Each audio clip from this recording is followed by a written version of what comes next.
नदीम अफजल चंद साहब, एक तरफ बात ये होती है, राना साहब भी उसका तज़किरा ये कर रहे हैं कि तालिबान जिन्होंने हथियार फेंके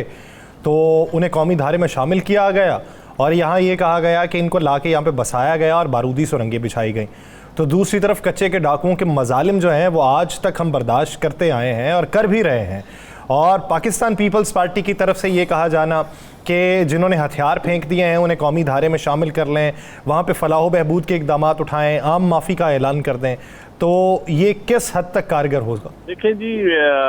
मैं समझता हूँ जिसने भी पाकिस्तान के आइन को या कानून को चैलेंज किया है, जो आइन को नहीं मानता, जो पाकिस्तान को नहीं मानता, रियासत के खिलाफ जो चलता है, वो उसको जांचने का जाविया और है। और जो डेली क्रिमिनल हैं हमारे मुल्क में जो डकैती या जो वारदातें हो रही हैं, जो कई वजह से गुर्बत की वजह से हो रही हैं, कई वजह से लाकानूनियत की वजह से हो रही हैं, और कई मैं समझता हूँ पुश्त पनाहियों की वजह से हो रही हैं, और कई हमारे बैड गवर्नेंस की वजह से हो रही हैं। तो ऐसे लोगों को हर एक को आप एक तरीके से तो नहीं देख सकते। उसको जो हमारा मजहब भी कहता है कि जहाँ आप हाथ तब भी काटेंगे जब आप पूरी मराद पूरा अपनी कौम को, अपने अवाम को दे रहे होंगे, तो फिर ही आप हाथ काटेंगे। तो मेरे ख्याल में इस वक्त देखना ये बड़ी जनरल डिबेट होनी चाहिए इसके ऊपर पार्लियामान के अंदर, और इस पे बैठ के जो असम्बलियां या पार्लियामान जो फैसला करे, जो फैसला करें, वो कुछ सोचो विचार के बाद जो फैसला होगा, वो कंसल्टेशन के बाद जो होगा, एक डिबेट के बाद जो होगा, मैं समझता हूँ वो बेहतर होगा। चंद साहब, आपने बड़ी अच्छी बात की है, बहुत अच्छी बात की है आपने। आप क्या समझते हैं, कच्चे के डाकू गुर्बत की वजह से कच्चे के डाकू हैं, मजलूमियत उन पर जुल्म हुआ उस वजह से है, या इंसाफ ना मिलने की वजह से? देखिए जी, एक तो बड़ी लाइन क्लियर है कि हमारे इलाकों में हम देहाती लोग हैं, बहुत सारे लोग कत्लो गारत में इसलिए जाते हैं कि उनके किसी के पेरेंट्स कत्ल हुए होते हैं, तो उनको इंसाफ नहीं मिलता, तो फिर वो खुद इंतकाम लेते हैं और वो जराइम की दुनिया में दलदल में फंस जाते हैं। ये हमारे कानून की वजह से, हमारी बैड गवर्नेंस की वजह से, हमारे निज़ाम अदल की वजह से भी हमने बहुत सारे लोगों को क्रिमिनल बनाया। आप जेलों का विजिट करें, मैं कई दफा जेलों में गया हूँ, यकीन जाने आधे लोग हमारे बैड सिस्टम की वजह से, गंदे सिस्टम की वजह से, सिस्टम उनको इंसाफ नहीं देता तो वो खुद हथियार उठा लेते हैं। लेकिन इसके बावजूद मैं समझता हूँ कि जिन लोगों ने जो जराइम किए हैं उनको उनकी सजा मिलनी चाहिए। लेकिन देखना ये चाहिए कि हमें भी अपने इदारों में रिफॉर्म्स करनी चाहिए। हम अपनी आवाम को डिलीवर क्या कर रहे हैं, हम उसके मुताबिक ही हमें फैसले करने चाहिए। और ये जो एडाकिज्म है या किसी वक्ती तौर पे, ऐसी चीज़ें नहीं होनी चाहिए। अच्छा चंद साहब, आप पीटीआई में गए, पीटीआई से फिर आप वापस चले गए, तो सर आपने मजमूई तौर पे पाकिस्तान तहरीक इंसाफ को परखा भी है, लेकिन पाकिस्तान पीपल्स पार्टी से अगर कुर्बत ज़्यादा देखी जाए तो मौलाना फजल रहमान साहब की रही है। तो आपने पीटीआई के बारे में भी ये राय रखी कि पाकिस्तान तहरीक इंसाफ ने लोगों से वादे भी पूरे नहीं किए और जो एम लेके आई थी वो नहीं किया।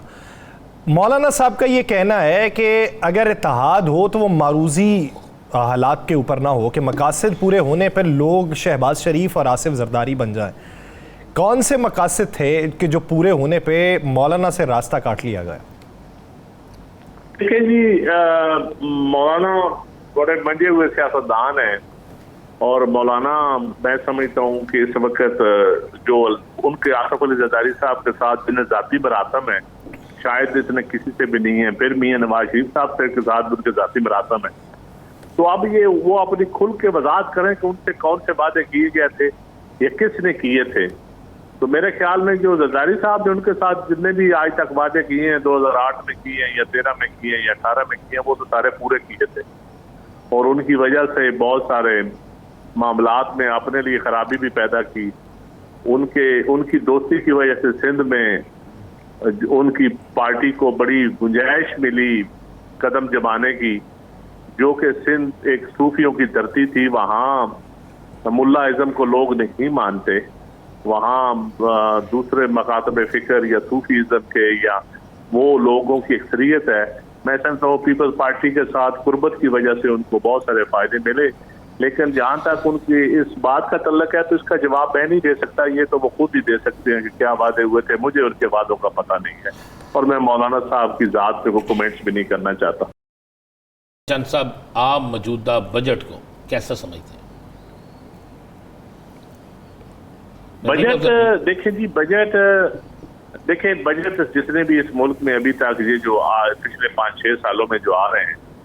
کرونا کا وائرس آئے اس میں ریلیف ملے تو وہ بھی اشرافیہ کو یا بگ گنز کو ملتا ہے،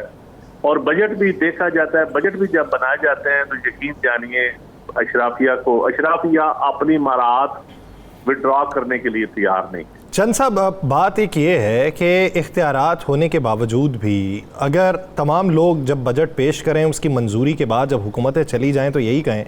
کہ اشرافیہ مضبوط ہے، تو اگر سیاستدان ہی مضبوط نہیں ہے اور وہ اپنے دور اقتدار میں نہیں بول سکتے اور وہ اقدامات نہیں اٹھا سکتے تو پھر اپوزیشن میں واویلا کرنے کا فائدہ کیا؟ دیکھیں جی، ہم سیاستدان کمپرومائزڈ ہیں، میجورٹی، بات بڑی سیدھی سی ہے۔ میں آپ کو ٹائم ضائع نہیں کروں گا کہ میں آپ کو ایسی جسٹیفکیشن دیتا رہوں، ہم یقیناً کمپرومائزڈ ہیں۔ اگر ہم کمپرومائز نہ ہوں،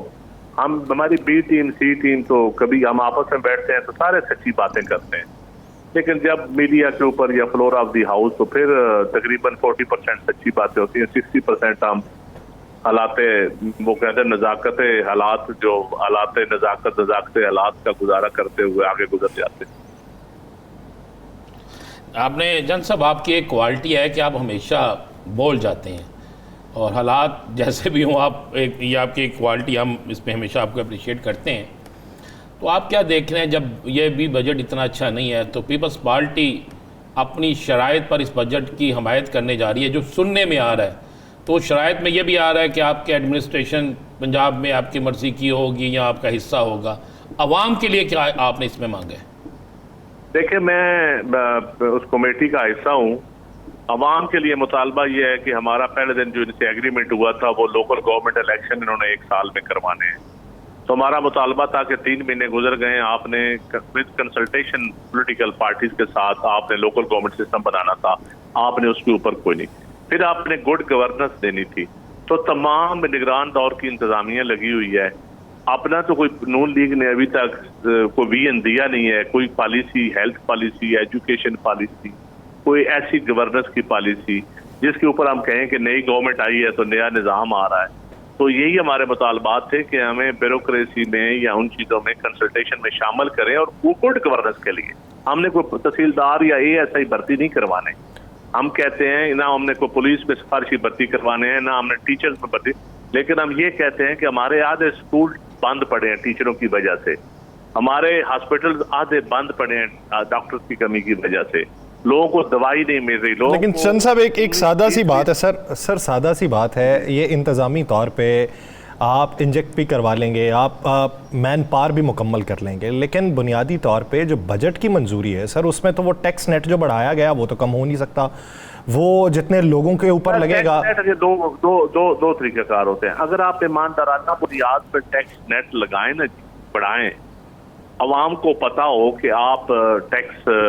ہمارے اوپر خرچ کریں گے تو یقین جانیے پھر عوام کو دیتے ہوئے تکلیف بھی نہیں ہوتی، لیکن اگر آپ تنخواہ دار طبقے کے اوپر 40% لگائیں اور جو دکاندار یا جو سروسز پرووائڈر، وکیل یا ڈاکٹر جو پرچی پہ ڈیلی 1-2 لاکھ روپیہ کما رہا ہے، ڈیلی 1-2 لاکھ روپیہ کما رہا ہے، تو وہ آپ کو 5% ٹیکس بھی نہ دے تو یہ تو زیادتی ہے۔